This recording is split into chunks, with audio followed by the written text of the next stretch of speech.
নমস্কাৰ নতুন এটা ভিডিঅ'লৈ আপোনালোক সকলোকে পুনৰবাৰ স্বাগতম জনাইছোঁ। তো ফ্ৰেণ্ডছ, এটা বহুতেই ভাল খবৰ, ফাইনেলি আপোনালোকৰ এছএছচিৰ যিটো এক্সামিনেশ্যন চিটি চিলেক্ট কৰা ডেট আৰু আপোনালোকৰ যিটো এক্সামিনেশ্যন হয় এক্সামিনেশ্যন চাৰ্টিফিকেটটো তাৰ কাৰণে আপোনালোকৰ ফাইনেলি ডেট তেওঁলোকে মুকলি কৰিলে। তো আপোনালোকে এতিয়া আপোনালোকৰ যিটো এক্সামিনেশ্যন হয় চিটি এক্সামিনেশ্যন আৰু এডমিশ্যন চাৰ্টিফিকেট আপোনালোকে এতিয়া বৰ্তমান চিলেক্ট কৰিব পাৰিব।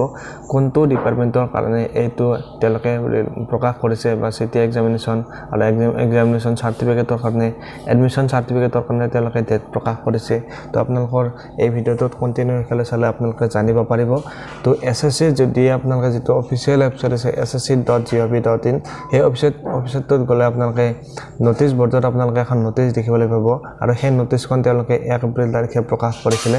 আৰু আপোনালোকক প্ৰথমতে যিখন নটিচ হয় সেই নটিচখন প্ৰথমতে আপোনালোকক দেখুৱাই দিছোঁ।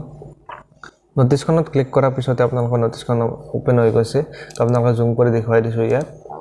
তো ইয়াত তেওঁলোকে উল্লেখ কৰিছে যে information regarding the city examination admission certificate and subscribe entry pass off for the exam candidate of combined high secondary 10+2 level examination 2025 tier 2 অৰ্থাৎ এই নটিচখনত তেওঁলোকে প্ৰকাশ কৰিছে যে আপোনালোকৰ যিটো কম্বাইন হাই সেকেন্ডাৰী লেভেলৰ এক্সামিনেশ্যন হয় ফাইনেলি আপোনালোকৰ যিটো টায়াৰ 2 এক্সামিনেশ্যনৰ কাৰণে city of examination admission certificate select কৰাৰ কাৰণে তেওঁলোকে এই নটিচখন প্ৰকাশ কৰিছে। তো আপোনালোকে যদিহে কম্বাইন হাই সেকেন্ডাৰী লেভেলৰ যিটো এক্সামিনেশ্যন হয় সেই এক্সামিনেশ্যনটো আপোনালোকে যদিহে ফাৰ্ষ্ট যিটো টায়াৰ 1 হয় এক্সামিনেশ্যনটো আপোনালোকে যদিহে দিছিলে তো আপোনালোকৰ টায়াৰ 2ৰ কাৰণে আপোনালোকে এতিয়া আপোনালোকে চিটি চিলেক্ট কৰিব পাৰিব। তো যিহেতু যিসকলে কোৱালিফাই কৰিছে টায়াৰ 1টো তেওঁলোকেহে পাৰিব। আৰু আপোনালোকে কেনেকৈ আপোনালোকৰ যিটো চিটি অফ এক্সামিনেশ্যন আৰু এডমিশ্যন চাৰ্টিফিকেট আপোনালোকে কেনেকৈ চিলেক্ট কৰিব তাৰ কাৰণে আপোনালোকে এছএছচি যিটো অফিচিয়েল ৱেবছাইট আছে সেই ৱেবছাইটত আপোনালোকে যাব লাগিব আৰু লিংকটো ডেছক্ৰিপশ্যনতো দিয়া আছে বা আপোনালোকে যিকোনো ব্ৰাউজাৰত গৈ ssc.gov.in বুলি আপোনালোকে সাৰ্চ কৰিলে আপোনালোকৰ এই ৱেবছাইটত আপোনালোকে ডাইৰেক্টলি আপোনালোকে ভিজিট কৰিব পাৰিব। তো তাৰপিছত আপোনালোকে যেতিয়া এই ৱেবছাইটত আপোনালোকে আহি যাব আৰু পিছতে আপোনালোকৰ ইয়াত আপোনালোকে ওপৰত আপোনালোকে কৰ্নাৰত দেখিবলৈ পাইছে লগইন অৰ ৰেজিষ্টাৰ। তো আপোনালোকে তাত ক্লিক কৰিব। ক্লিক কৰাৰ পিছতে আপোনালোকৰ যিটো ৰেজিষ্ট্ৰেশ্যন নাম্বাৰ এই নাম্বাৰটো আপোনালোকে ইয়াত দি দিব আৰু আপোনালোকৰ যিটো পাছৱৰ্ড আছিলে সেই পাছৱৰ্ডটো আপোনালোকে ইয়াত দি দিব। তাৰপিছত ফ্ৰেণ্ডছ, আপোনালোকে যদিহে পাছৱৰ্ডটো পাহৰি গৈছে আপোনালোকে ফৰগেট পাছৱৰ্ড বুলি আপোনালোকে দেখিবলৈ পাই আছে। তো আপোনালোকে ফৰগেট পাছৱৰ্ডটো মাৰি কিনে আপোনালোকৰ পাছৱৰ্ডটো উলিয়াই ল'ব পাৰিব। কেনেকৈ পাছৱৰ্ডটো ফৰগেট কৰে তাৰ ওপৰত এটা অলৰেডি ভিডিঅ' দিয়া আছে, আপোনালোকে লিংকটো ডেছক্ৰিপশ্যনত পাই যাব। তো তাৰপিছত আপোনালোকে কেপচা কোডটো আপোনালোকে দেখিবলৈ পাইছে, তাত আপোনালোকে কেপচা কোডটো আপোনালোকে দি দিব।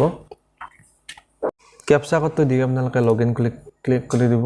লগইনত ক্লিক কৰাৰ পিছতে আপোনালোকে অলপ টাইম ৱেইট কৰিব।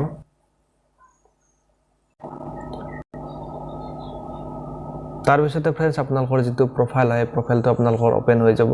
ইয়াৰ পিছত আপোনালোকে এডমিশ্যন চাৰ্টিফিকেট বুলি আপোনালোকে দেখিবলৈ পাইছে। তো তাত আপোনালোকে যিটো কাৰ চিহ্নডাল দেখিবলৈ পাইছে তাত আপোনালোকে এৰ' চিহ্নডাল এৰ'ডালত আপোনালোকে ক্লিক কৰি দিব।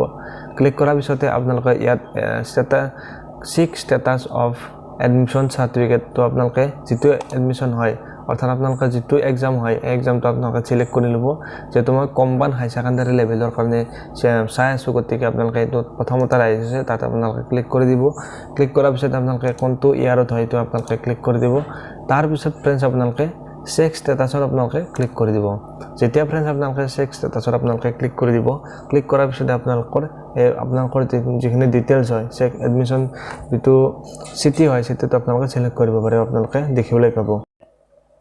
যিহেতু মই কোনো ধৰণৰ এক্সাম দিয়া নাছিলোঁ টায়াৰ 1 বা কোনো ধৰণৰ ইয়াত এপ্লাই কৰা নাছিলোঁ হাই সেকেন্ডাৰী লেভেলৰ কাৰণে, গতিকে মোৰ ইয়াত দেখুওৱা নাই। আৰু যদি আপোনালোকে টায়াৰ 1 এক্সামটো দিছিলে বা আপোনালোকে এপ্লাই কৰিছিলে তো আপোনালোকৰ ডিটেইলছখিনি আপোনালোকে দেখিবলৈ পাব। গতিকে আপোনালোকে এনেদৰে আপোনালোকৰ যিটো এডমিশ্যন চাৰ্টিফিকেট হয় চিটি চিলেক্ট কৰা আপোনালোকে দেখিবলৈ পাব। গতিকে আপোনালোকে যদি ভিডিঅ'টো ভাল পালে বা আপোনালোকে ভিডিঅ'টোত অলপ হ'লেও উপকৃত হ'লে বুলি ভাবিছে তেনেহ'লে ভিডিঅ'টোত এটা লাইক কৰি দিব। আৰু চেনেলটোত আপোনালোকে যদি নতুনকৈ ভিজিট কৰিছে আপোনালোকে চেনেলটো ছাবস্ক্ৰাইব কৰি বেল আইকনটো প্ৰেছ কৰি ৰাখিব।